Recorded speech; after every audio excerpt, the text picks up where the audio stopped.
Le mercato du PSG s'achève enfin. De nouvelles recrues sont arrivées au club. Yo les gars, c'est Gabi, j'espère que vous allez tous très bien. On se retrouve pour une nouvelle vidéo.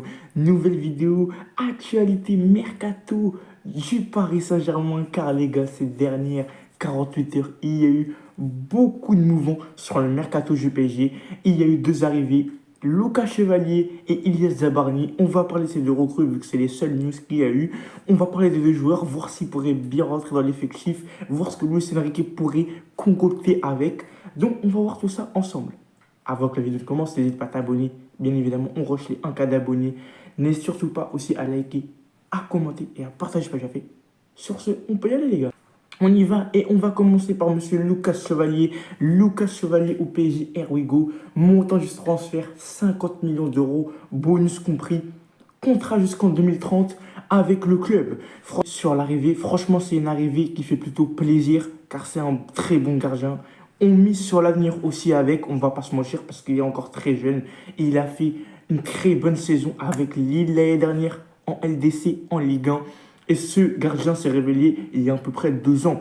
Mais franchement, les gars, c'est un très bon gardien que sans doute M. Didier Deschamps va sélectionner pour la Coupe du Monde 2026. Donc, franchement, je trouve que c'est une bonne opération. Après 50 millions d'euros, il y en a beaucoup qui vont dire 50 millions d'euros, c'est quand même beaucoup. Gabi, qu'est-ce que t'en penses? Je trouve que 50 millions d'euros, j'avoue que c'est cher. Je l'aurais fait venir pour 40 millions, j'aurais compris. 50 millions d'euros, ça commence un peu à faire cher.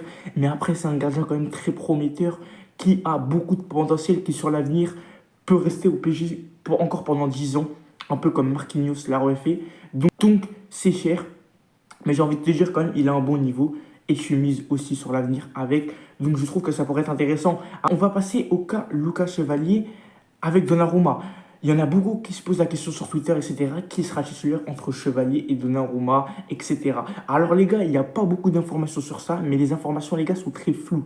À ce qui paraît, Luis Enrique et Luis Campos aimeraient émettre une concurrence entre les deux. Ça serait Lucas Chevalier titulaire, mais Donnarumma pourrait faire certains matchs qui pourront changer la donne. En tout cas, je n'en sais rien, mais pour moi, c'est sûr, Lucas Chevalier commencera titulaire la saison et sera le titulaire indiscutable. Je pense que Donnarumma va passer le numéro 2. Alors j'avoue que pour Donnarumma, ça ne se fait pas trop. Parce que les gars, on lui avait tous demandé depuis qu'il est arrivé au PSG depuis 4 ans d'avoir une saison référence. Et il l'a enfin montré l'année dernière. Grâce à lui d'ailleurs, notamment, on gagne la LDC. Donc c'est vrai que ça pourrait paraître un peu ingrat de mettre Donnarumma sur le banc au vu de la saison qu'il a fait la saison dernière.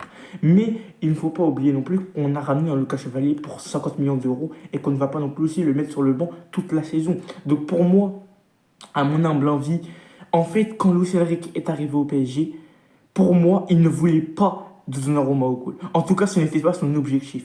Il allait garder parce qu'à ce moment-là, le club ne voulait pas recruter de gardien. Mais moi, je pense que depuis le départ, Lucas Chevalier était dans les plans de Luis Enrique. Bon, après Donnarumma, du coup, il est resté logiquement, il allait pas dire de Luis Enrique, casse-toi Donnarumma, on veut pas de toi. Non, grâce à Donnarumma, il a gagné la LDC, Luis Enrique, ok. Mais pour moi, le plan numéro A, c'était Lucas Chevalier dans les cages quand Luis Enrique est arrivé il y a 2 ans. Parce que Donnarumma est irrégulier et que moi, je comprends Luis Enrique sur ce choix de Lucas Chevalier. Je le comprends, les gars, parce que Donnarumma a fait 6 premiers mois l'année dernière qui ont été exécrables et a fait 6 très bons derniers mois à un très haut niveau. Mais les gars, je comprends que Luis Enrique se dit dans sa tête, mais est-ce qu'il va faire les 6 bons derniers mois qu'il nous avait fait l'année dernière? Est-ce qu'il va pouvoir être aussi régulier à ce niveau-là? Les gars, la question se pose. Donc c'est compréhensible que Luis Enrique ait des doutes sur le niveau de Donnarumma la saison prochaine et sur la régularité qu'il aura au haut niveau. Donc ça, les gars, je comprends. Maintenant, il y en a beaucoup sur Twitter qui se plaignent, qui disent oui, l'ingratitude envers Donnarumma, c'est grâce à lui qu'on a gagné la LDC, c'est n'importe quoi. Chevalier, je le sens pas. Il ne faut pas oublier non plus, les gars, que Chevalier a des grosses qualités et que Chevalier est un très gros potentiel et un gros niveau et qui peut nous apporter plus que Donnarumma en LDC, les gars. Chevalier, il est très bon sur sa ligne, sur les sorties aériennes, quand il y a des coups francs ou des corners, il est présent et au jeu au pied, il n'a pas un jeu au pied dégueulasse. On fait confiance aux dirigeants, venez, on fait confiance à Luis Enrique et à Luis Campos. Ils savent ce qu'ils font. Que Donnarumma va rester, donc il n'y a pas le feu au lac non plus. Mais si Donnarumma reste, ce sera en concurrence avec Chevalier. Et franchement, les gars, ça pourrait nous renforcer au poste de gardien parce que tu aurais un titulaire Chevalier et en remplaçant Donnarumma. Donc c'est franchement une doublette qui est plutôt magistrale. Donc franchement, voilà mon avis sur le dossier Donnarumma et Chevalier. On passe tout simplement à la deuxième recrue qui est Ilias Zabarni. Passé à monsieur Ilias Zabarni. Donc Ilias Zabarni, c'est arrivé, du coup je vous fais la vidéo le jour même où Zabarni arrive tout simplement à Paris, où il y a eu le Ergo. Zabarni au PSG, here we go, montant du transfert 67 millions, bonus compris, et contrat de 5 ans au PSG.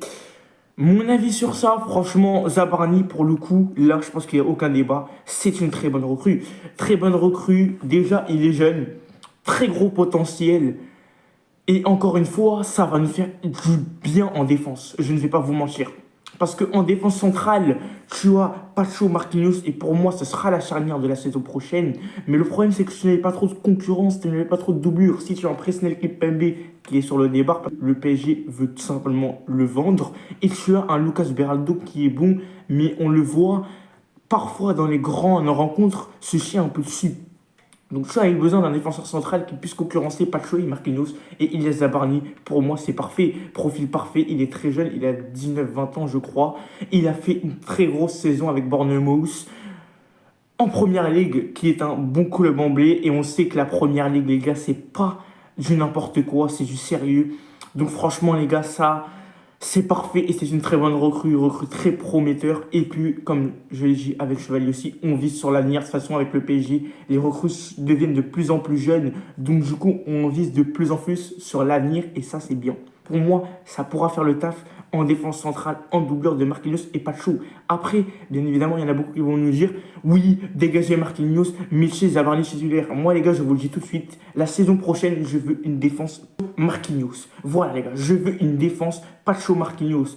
Parce que, les gars, moi, je trouve que ça serait ingrat de mettre Marquinhos sur le banc parce que Zabarni est venu. Non, laisser Marquinhos une dernière année sur le rinté, voir comment il se débrouille et après, dans un an et demi, Zabarni prendra la relève. Mais en tout cas, la saison prochaine, je veux que Marquinhos soit titulaire.